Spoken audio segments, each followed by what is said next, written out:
Assalamualaikum teman-teman, seperti biasa sebelum mulai Mimin mendoakan semoga teman-teman semua selalu dalam keadaan sehat walafiat. Oke, kali ini kita akan melanjutkan Medal Master versi novel bagian 1136. Bagi yang belum bergabung, selamat bergabung. Dan bagi yang belum subscribe dulu lah agar Mimin tambah semangat lagi nih bikin videonya. Oke, kalau sudah kita langsung masuk ke isi ceritanya. No, I don't wanna waste what's left. And on we'll go. Serangan bayangan-bayangan yang lewat. Inilah asal mula kekacauan. Asal mula kekacauan, Kinchan menurutkan kening. Pernahkah kamu melihat bayangan di sini? Cahaya-cahaya ini mewakili aturan berbagai kekacauan. Makhluk-makhluk ini berevolusi dari kekacauan, kata Luhur Naga. Mendengar itu, Kinchan menatapnya dan seperti yang diharapkan, bayangan ini ternyata adalah kepala burung dan kepala binatang yang melonjak dalam aura kekacauan di atas langkah ini. Kinchan benar-benar tercengang. Jika bukan karena pengingat dari Luhur Naga yang agung, dia bahkan akan berpikir bahwa ini adalah makhluk nyata. Tetapi tanpa diduga, ternyata ini hanyalah makhluk yang disimulasikan oleh aura kekacauan. Di sini, tempat apa ini? Tanya Kinchan kepada leluhur naga lagi. Ini tempat eksperimen. Ada keberadaan di langit yang muncul dari Hongmeng. Dia meninggalkan wawasannya di sini sebagai rumahnya sendiri, kata Luhur Naga. Tempat percobaan. Apakah jalan sebelumnya dan hantu yang kacau ini adalah hasil eksperimennya, kata Kinchan. Tidak, itu hanyalah aura yang terpancar secara alami dari keberadaannya. Aura yang dipancarkannya telah berevolusi menjadi jalan langit dan bumi, membentuk segala macam kekacauan. Bahkan saya sebagai makhluk primordial berharap mendapatkan kekuatan di dalamnya, kata Luhur Naga. Bahkan leluhur naga yang agung ini ingin mendapatkan kekuatan lawan. Keberadaan macam apa ini? Gumam Kinchan. Dan Kinchan menjadi semakin penasaran. Kinchan kemudian melangkah selangkah demi selangkah, dan sesaat kemudian tiba-tiba Kinchan berhenti. Karena Kinchan melihat seekor rusa kecil melompat-lompat di tangga di depannya. Rusa kecil itu memandang Kinchan, orang asing yang masuk ke tempat ini. Matanya yang jernih dan cerah bergerak, telinganya sedikit terangkat. Dengan rasa ingin tahu, menatap Kinchan seolah-olah dia belum pernah melihat makhluk seperti Kinchan. Leluhur naga, apa ini? Kata Kinchan. Dia terkejut. Karena menurutnya bagaimana mungkin ada seekor rusa yang tiba-tiba muncul di sini. Ini bukan rusa sungguhan, ini hanyalah napas kekacauan, kata leluhur naga. Napas kekacauan. Kinchan kemudian melihat lebih dekat. Rusa itu pun terkejut dengan tindakan Kinchan, dan rusa itu buru-buru pergi. Pada saat ini, Kinchan merasa bahwa pihak lain benar-benar bukan kehidupan. Namun penampilan ini terlalu nyata dan ditambah dengan aura kacau di mana-mana. Kinchan tidak bisa memastikan apakah pihak lain adalah kehidupan nyata untuk sementara. Di luar dugaan, orang itu sudah mencoba langkah ini. Jika dia benar-benar berhasil, itu benar-benar akan bertentangan dengan langit. Tetapi seharusnya dia gagal, kata leluhur naga. Dia juga kaget. Apa yang gagal? Kata Kinchan. Dia tidak bisa menandir untuk tidak bertanya. Menciptakan kehidupan, kata leluhur naga. Dia menghela napas dalam. Namun itu jelas tidak berhasil. Anda dapat melihat dari sini. Dulu dia melakukan upaya yang tak terhitung jumlahnya, tetapi pada akhirnya gagal, kata leluhur naga. Menciptakan kehidupan, kata Kinchan. Dia terguncang. Keberadaan macam apa ini? Apakah ada hal seperti itu di dunia ini? Setidaknya Kinchan memiliki dunia kecil, dan dia tidak akan dapat menciptakan kehidupan sama sekali. Kinchan bisa membentuk gunung dan sungai di dunia kecilnya, akan tetapi dia tidak bisa menciptakan kehidupan sama sekali. Karena penciptaan kehidupan itu adalah hasil evolusi alam semesta normal. Di luar dugaan, ada yang berani melakukan hal seperti itu. Sayang sekali, ini adalah sesuatu yang hanya bisa dilakukan oleh Tuhan, gumam Kinchan. Ini tentu saja bertentangan dengan langit, tetapi juga sangat berbahaya, karena bertentangan dengan alam semesta dan surga. Bahkan di zamanku, hanya sedikit orang yang berani melakukan hal seperti itu, kata leluhur naga. Namun mendengar kata-kata leluhur naga, Kinchan menjadi semakin penasaran. Kinchan pun segera terus menaiki tangga. Aura kekacauan yang kuat terus mengalir ke wajah Kinchan, dan Kinchan dengan liar menyerapnya. Aura kacau di sini begitu kuat sehingga tubuh Kinchan dipenuhi dengan deru jalan kekacauan. Tiba-tiba udara kacau yang lebih kuat bertahan, dan di udara kacau ini, Qinchen merasakan kekuatan pembukaan yang membuat Qinchen merasa terangsang. Tanpa diduga, dia meninggalkan semua kekuatan seperti ini, kata leluhur naga lagi. Senior leluhur naga, apa ini? Tanya Qinchen lagi. Ini adalah jejak dari kekuatan aslinya. Jika ada yang bisa menguasainya, dia akan mampu mendaki langit dalam satu langkah dan mengendalikan jalan. Sayangnya, Anda adalah ras manusia dan mustahil untuk bisa menguasainya. Jangankan kamu, bahkan aku pun tidak akan bisa menguasainya. Karena ini adalah asal-usulnya. Meskipun hanya sepersejuta miliar, tidak mudah untuk memahaminya. Namun, Anda bisa merasakan kekuatan ini. Ngomong-ngomong, kelompok serangga Hongmeng itu mungkin bisa merasakannya, tetapi itu juga tergantung kepada nasib mereka sendiri, kata leluhur naga. Mendengar itu hati Qinchen tergerak. Dia tahu bahwa leluhur naga sedang berbicara tentang Xiaoyi dan Xiaohuo. Ketika semut kecil dan api kecil dilepaskan, mereka segera mengepung Qinchen dengan penuh semangat. Dan serangga pencari roh juga dilepaskan oleh Qinchen. Bos, napas ini nyaman sekali. Semut kecil, Wo kecil, dan serangga pencari roh semuanya bersemangat. Mereka menarik napas dalam-dalam dan kekuatan ini memasuki tubuh mereka satu demi satu. Tetapi anehnya, kekuatan ini memasuki Xiaoyi dan tubuh mereka. Dan setelah masuk tubuh Xiaoyi dan Xiaohuo seperti corong, itu mengalir keluar satu demi satu. Ini, Qinchen berkata dengan heran, Xiaoyi dan Xiaohuo dapat menelan semua kekuatan. Dan ini adalah pertama kalinya Qinchen melihat situasi ini. Mereka tidak cukup kuat untuk membawa kekuatan seperti itu, apalagi mereka. Sekalipun adalah leluhur mereka mungkin tidak akan dapat membawanya. Karena kekuatan ini miliknya yang unik, termasuk saya juga tidak bisa menyerapnya, kata leluhur naga. Leluhur naga itu tersenyum. Namun, orang-orang kecil ini bukanlah apa-apa, sekalipun terserap, semuanya akan mengalir keluar. Bagaimanapun, mereka telah meninggalkan jejak di tubuh mereka yang akan sangat bermanfaat bagi mereka di masa depan. Namun hal baiknya adalah Anda tidak dapat membayangkannya sama sekali, dan bahkan jika mereka memiliki kemungkinan untuk kembali ke leluhur mereka, saya sangat ingin tahu apakah anak-anak kecil ini dapat kembali ke leluhur mereka di masa depan dan menjadi serangga suci yang nyata, kata leluhur naga. Apa hebatnya leluhur suci yang nyata? Kita harus lebih kuat daripada leluhur suci yang nyata itu di masa depan, kata Xiaoyi dan Xiaohuo. Mereka berdua bergumam. Saat ini mereka menghisap aura kekacauan di sekitar mereka, tetapi setelah aura ini memasuki tubuh mereka, itu segera mengalir keluar dan tidak dapat disimpan di tubuh mereka sama sekali. Bahkan Qinchen mencoba menggunakan cakram Gyo Qiankun untuk mengumpulkan aura khusus ini dan ingin menyimpannya di dalam cakram Gyo Qiankun. Tetapi tidak peduli bagaimana Qinchen mendesak cakram Gyo Qiankun, aura khusus ini tidak dapat diserap sama sekali. Percuma saja, tidak ada ruang penyimpanan yang dapat menampung daya sebesar itu. Hal yang sama berlaku untuk dunia kecil Anda. Kecuali Anda bisa mendapatkan batu giok kekacauan dan mengubah dunia kecilmu menjadi dunia yang kacau, mungkin ada sedikit kemungkinan. Tetapi Anda juga bisa menyerap kekuatan ini, meskipun ini tidak mungkin ada di tubuh Anda. Namun, ada baiknya juga bagi Anda untuk menjalani baptisan kekuatan tersebut. Manfaat ini tidak akan terungkap secara positif, tetapi pasti akan mengejutkan Anda di masa depan, kata leluhur naga. Mendengar itu, Qinchen pun segera menyerap kekuatan-kekuatan ini dan seperti yang diharapkan. Setelah memasuki tubuh Qinchen, kekuatan-kekuatan ini tidak dapat dipertahankan seperti Xiaoyi dan Xiaohuo, dan kekuatan ini mengalir keluar satu demi satu. Qinchen mendengarkan penjelasan tentang leluhur naga, tetapi dia tidak terlalu peduli. Tetapi ketika napas mendekati pikiran Qinchen, tiba-tiba sepertinya Qinchen tertarik pada sesuatu, dan kekuatan di sekitarnya pun berbalik ke arahnya. Kekosongan di dalam pikiran Qinchen melonjak.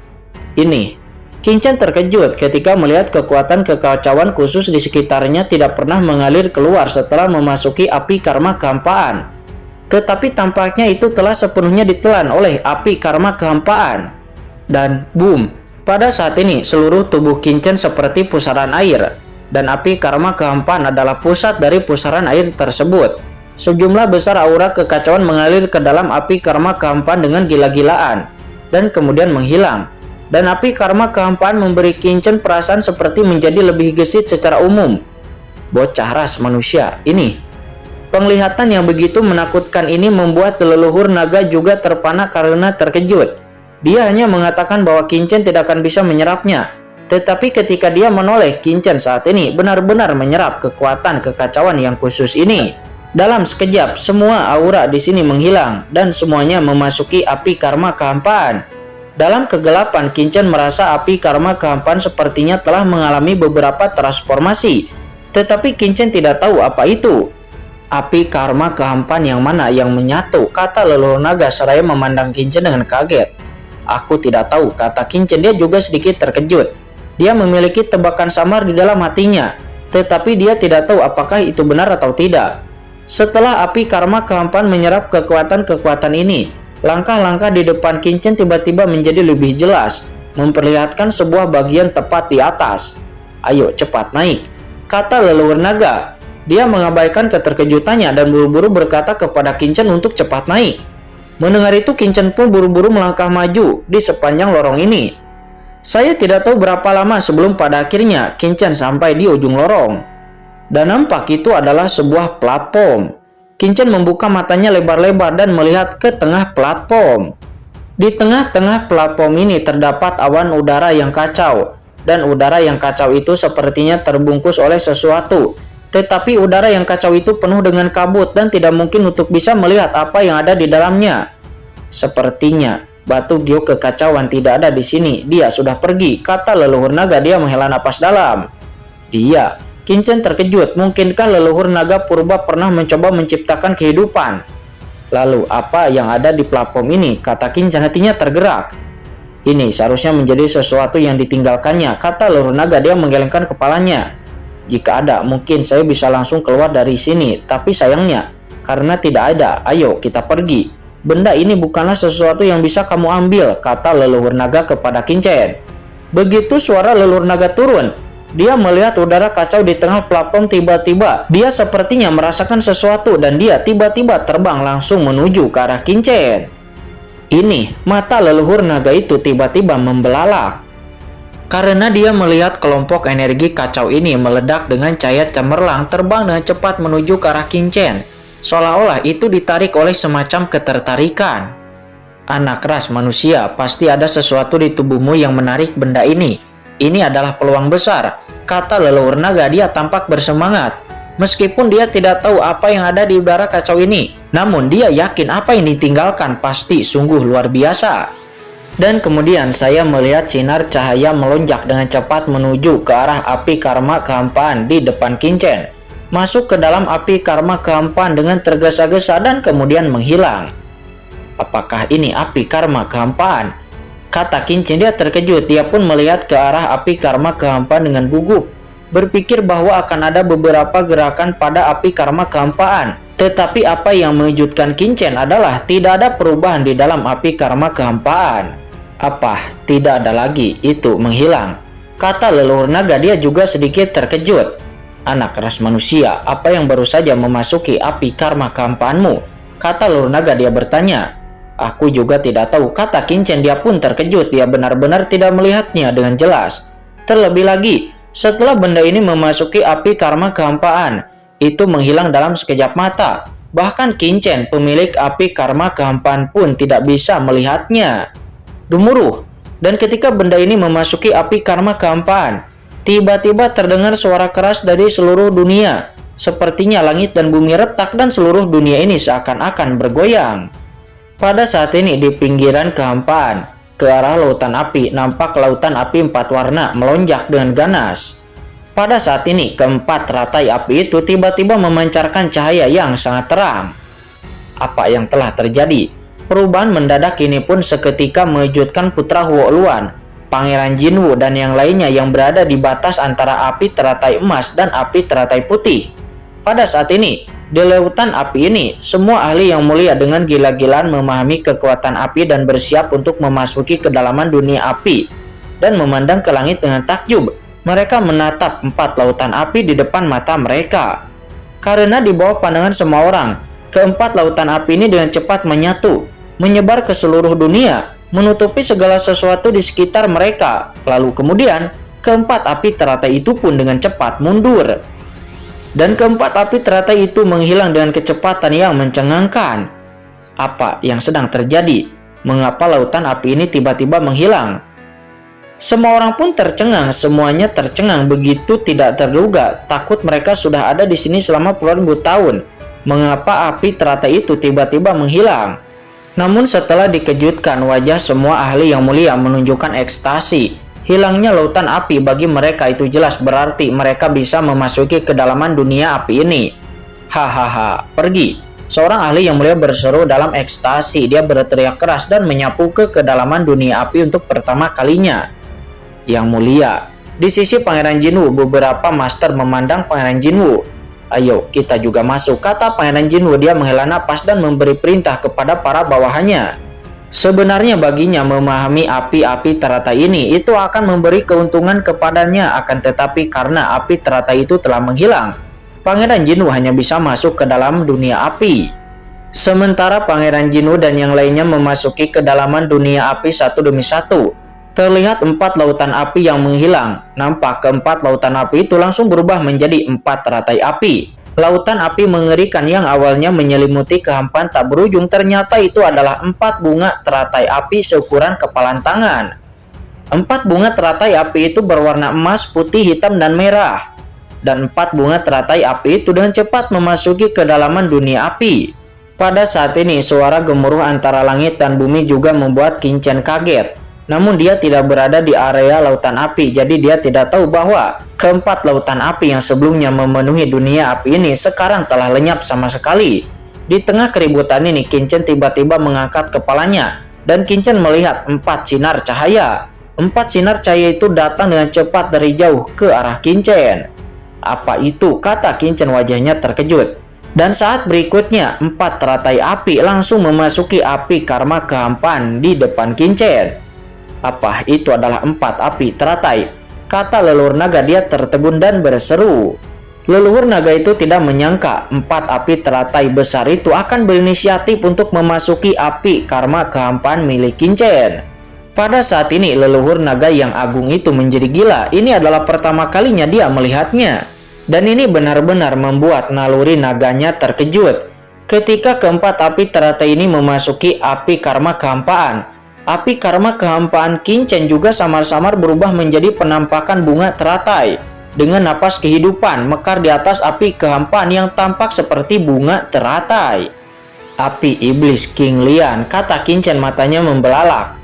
Pada saat ini penampakan api karma kehampaan ini memang mirip dengan api iblis King Lian, tetapi sangat berbeda. Setidaknya aura semacam itu jauh melampaui api iblis King Lian. Itu seperti teratai hijau yang mekar di tengah kekacauan memancarkan aura yang luas. Napas ini membuat Qingchen merasa tercekik dan ada ilusi bahwa dia akan langsung terbakar menjadi abu. Namun dalam sekejap aura di atas api karma kehampaan dengan cepat berubah dan berangsur-angsur berubah menjadi warna hijau seperti bunga teratai hijau yang mekar. Namun Qingchen merasakan kekuatan mengerikan yang terkandung di dalam api teratai hijau ini. Bos, bau api ini sangat menakutkan, kata Xiaoyi dan Xiaohuo. Mereka berdua berkata dengan kaget bahwa mereka berdua dibudidayakan dari api iblis King Lian. Dan bahkan nyala api itu menyuburkan keberadaan mereka. Tetapi api karma kehampaan di depan mereka memberi mereka rasa terkejut yang kuat. Pada saat ini, Qingchen buru-buru mendesak api karma kehampaan. Dan Qingchen merasa lega karena api karma kehampaan masih berada di bawah kendalinya. Sesaat sebelumnya, Qingchen bahkan berpikir bahwa api karma kehampaan akan dapat menghilangkan kendalinya. Dan pada saat ini Qingchen juga merasakan nyala api di depannya. Di atas nyala api itu, Qingchen benar-benar merasakan napas kehidupan. Tampaknya, api karma kehampaan ini mempunyai kehidupan. Senior naga, apa yang terjadi dengan api karma kehampaanku? Kata Qingchen. Dia sedikit bingung karena dia merasakan bahwa api karma kehampaannya memiliki kehidupan. Tapi, bisakah api mempunyai kehidupan? Itu menurutnya sedikit tidak mungkin. Walaupun dikatakan bahwa segala sesuatu yang ada di langit dan bumi mempunyai roh, seperti api langit dan yang lainnya, dan kesadaran juga bisa lahir. Namun, kesadaran adalah kesadaran, dan kehidupan adalah kehidupan. Ini adalah dua hal yang sangat berbeda. Ibarat kita melihat rumput atau bunga, walaupun tidak disadari itu pasti adalah kehidupan. Dan seperti beberapa boneka, walaupun mereka bisa memiliki kesadaran tertentu dan dapat berpikir, namun mereka tidak akan pernah menganggap boneka itu sebagai kehidupan. Dan sekarang Kinchan merasa bahwa kehidupan lahir di dalam api karma kehampaan di depannya. Ini, leluhur ini juga tidak tahu, kata leluhur naga. Dia tercengang. Dan Kinchan sedikit linglung dengan perubahan yang terjadi di dalam api karma kehampaannya. Namun ini seharusnya menjadi hal yang baik, bukan hal yang buruk, kata leluhur naga. Jika benda dalam kekacauan itu adalah apa yang ditinggalkannya, maka manfaat yang diperoleh Kinchan sungguh luar biasa. Meskipun mungkin belum dapat diketahui sekarang, namun kedepannya pasti bisa melihat petunjuknya.